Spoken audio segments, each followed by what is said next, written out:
So before we dive into that, a lot about you, Mhm. for those who may not know who you are, I know I told a little bit about you. Uh-huh. Let's kind of dive into a little bit about who you really are and why you do the things that you do. Okay. Well, I mean, you start off, you said I'm a philanthropist, DJ, doctorate, husband, father.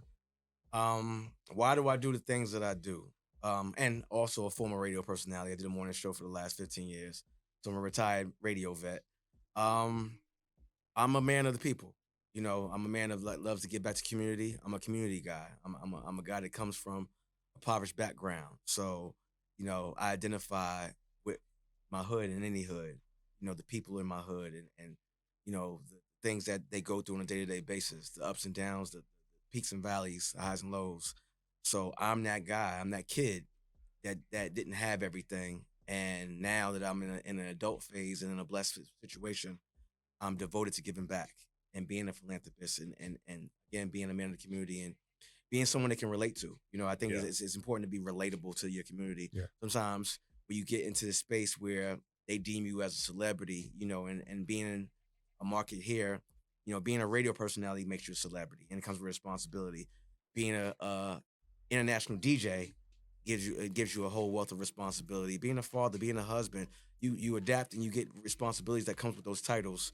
And but as a philanthropist, as a community advocate, I have to be responsible to be able to not only identify my community, be relatable to my community, pour into my community, be accessible to my community. So that's me. Yeah.